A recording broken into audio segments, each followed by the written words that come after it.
এবার আমাকে তো উত্তর দিতে হবে কেন আমি ব্লগ দিচ্ছি না। তো 28 ডিসেম্বর সন্ধ্যাবেলা খবর পেলাম যে হ্যালো এভরিওয়ান, তোমরা সবাই কেমন আছো? আশা করছি যে যেখানে আছো ভালো আছো, সুস্থ আছো। আজকে কিন্তু আমি কোনো ব্লগ তোমাদের সাথে শেয়ার করতে আসিনি। আমি শুধু আমার সুখের কথা যখন শেয়ার করি তাহলে দুঃখের কথা কেনই বা শেয়ার করবো না, সেই ভেবে আমি তোমাদের সাথে কথাগুলো শেয়ার করেছি।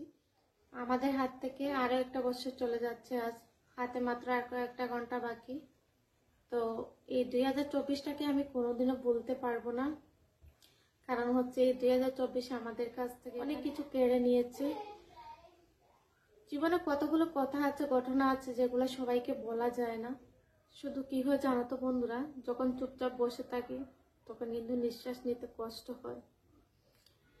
তো গত 3 দিন আমি তোমাদের সাথে কোনো ব্লগ শেয়ার করতে পারিনি। অনেকে আমাকে কমেন্ট করে জিজ্ঞেস করছো যে কি হয়েছে। তো কি হয়েছে, আমার শারীরিক অবস্থা কয়েকদিন ধরে ভালো না। আর তাছাড়া হচ্ছে আমার দিদির জীবনে একটা দুঃখের ছায়া নেমে এসেছে। মনটা ভীষণ খারাপ ছিল, আর খারাপ আছে, আর খারাপ থাকবে চিরদিন। কারণ হচ্ছে গত 28 ডিসেম্বর সন্ধ্যাবেলা খবর পেলাম যে আমার জামাইবাবু, আমার একটাই দিদি,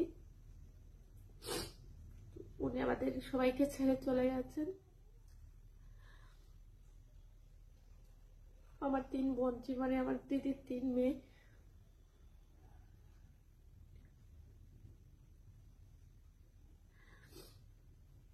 ভাবছিলাম একবার তোমাদের সাথে শেয়ার করবো না, কিন্তু আজকে না করে আর থাকতে পারলাম না।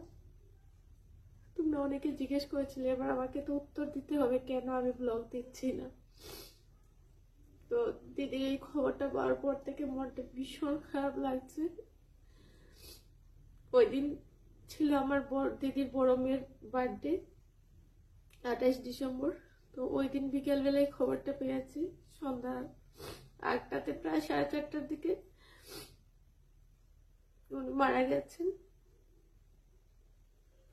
তো তার জন্য মন ভালো নেই। তো তোমরা বুঝতে পারছো এখন দিদির সিচুয়েশন কিরকম আছে। আর আমার দিদির বড় মেয়েটা এবছর মাধ্যমিক দেবে, সামনে ওর এক্সাম। ওদের কথা ভেবে ভীষণ খারাপ লাগছে। ওরা জীবনে যে এত বড় দুঃখের ছায়া নেমে আসবে এই বয়সে আমি কোনোদিনও ভাবতে পারিনি। আমরা কেউ ভাবতে পারিনি এরকম কিছু হয়।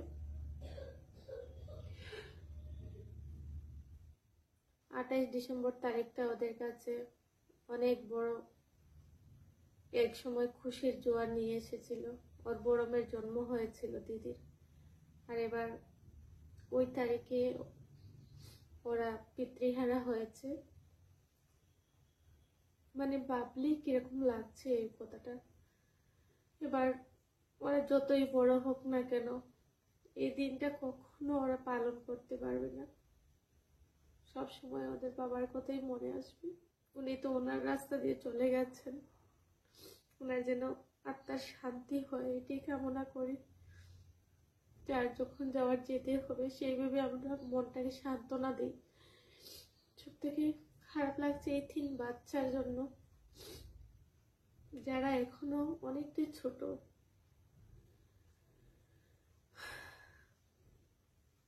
দিদির উপর অনেক চাপ, পুরোপুরি জীবন যুদ্ধে পড়ে গেছে দিদি। এই 3টা মেয়েকে কিভাবে বড় করবে, একটা কথাই ভাবি শুধু, মানে সবাইকে তো চলে যেতে হবে না একদিন দুনিয়া ছেড়ে, কিন্তু এই যে নেক্সট জেনারেশন যারা থাকে ওদেরকে নিয়ে কিন্তু ভীষণ চিন্তা হয়। এখন মা হয়ে বুঝতে পারছি। যাই হোক, আর কথা বাড়াচ্ছে না, সবাইকে তো একদিন যেতে হবে। সুখের কথা যখন শেয়ার করি তাহলে দুঃখের কথা কেনই বা শেয়ার করবো না, সেই ভেবে আমি তোমাদের সাথে কথাগুলো শেয়ার করেছি। তো আজকে এখানে শেষ করছি। তোমরা ভালো থাকবে, সুস্থ থাকবে সবাই। 2025 একটা স্বপ্ন পূরণের বছর আর মানসিক শান্তির বছর হয়। ফিরে এসো। ধন্যবাদ।